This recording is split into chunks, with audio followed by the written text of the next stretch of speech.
No, no. So obviously, this is also this is also a larger question of awareness, right? Like, I don't think that, for example, national sports federations or state associations, we don't really support athletes in terms of telling them, hey, these are all the scenarios that could happen. I think some workshops do get conducted from time to time, but I don't think enough is being done, right? Because this obviously took Shashank by surprise, right? And how does an athlete prepare for these things, especially because if it's part of his culture and upbringing, growing up eating a particular food, you just do this instinctively, and right. So that of course is a larger question. There's no solution to that. So Achu, the last question for you is that because there are young athletes, there are other basketball players also who look up to Shashank, who look up to other players who are probably going to watch this at some time, right?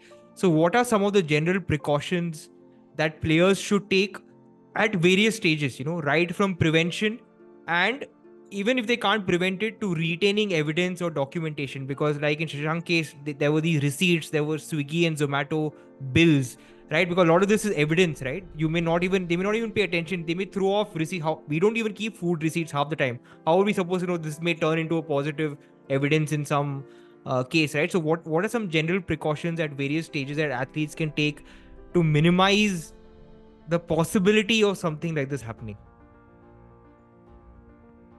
Yeah. So uh, let's not start with pork per se. So contaminated meat is like Yeah. one of the toughest things to defend in like an anti-doping proceeding. Obviously, like you said, because people generally don't tend to like keep receipts, or like say if you buy it from like a street side vendor and all particularly, it's highly unlikely that you get like a slip, even like a bill slip or something. So for those cases, it is extremely difficult, of course. But otherwise, the major steps. So while evaluating a case, what a panel generally takes into account is whether the athlete. So for supplements, let's start with supplements. For supplements, the general consensus is that you have to either consult a medical practitioner before consuming it, run them by with the ingredients of the product and all, or like a coach or someone who is well equipped with anti-doping education, who is provided to you by the federation or the club which you are affiliated with. Take their consultation first before buying a supplement. Then one more step which they generally tend to look at is whether you've done a Google search of the ingredients and compared it to the WADA's prohibited list, like to ensure that in the ingredients at least there is nothing present which might be comparable to a prohibited substance, or which could lead to like by metabolized into a prohibited substance.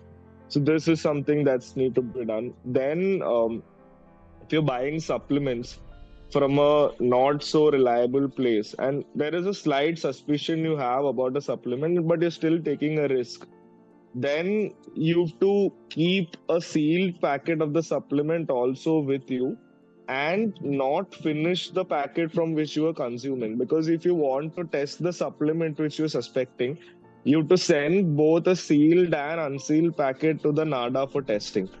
So, in a lot of cases, even if an athlete suspects a particular supplement, they might not have the particular packet from which they consumed it. They might have completed that entirely by the time this realization occurs.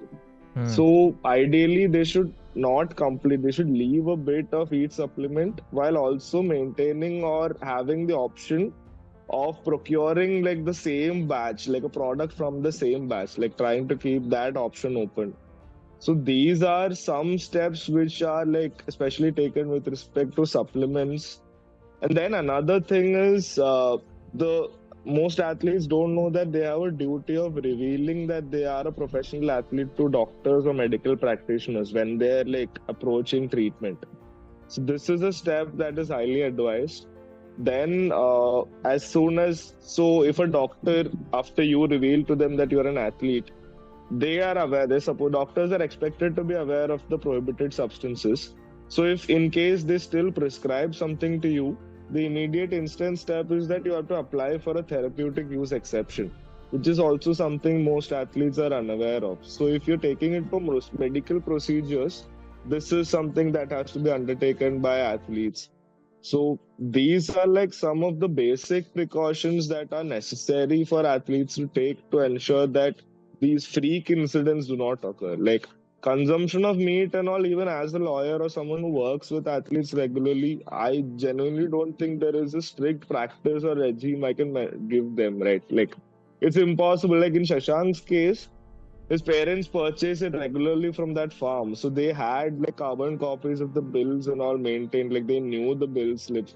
But if you are someone who's traveling around a lot and in that same period of time you consume pork from multiple cities, for instance, how do you even determine that? Like there's no way you can be foolproof about it.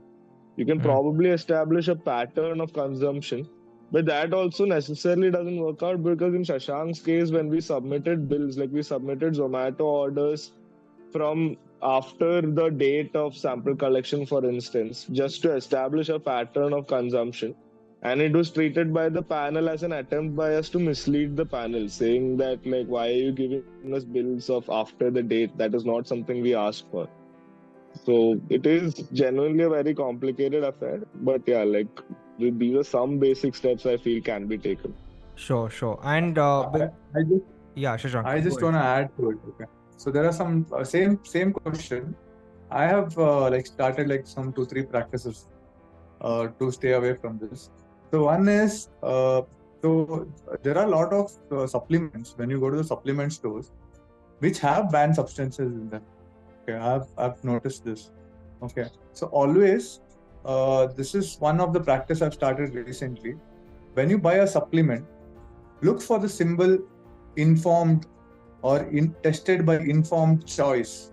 Okay, these are lab tests that are done. It's a lab testing agency who tests the products for banned substance regularly. Okay, but that also is not like 100% valid, but you are on a safer side.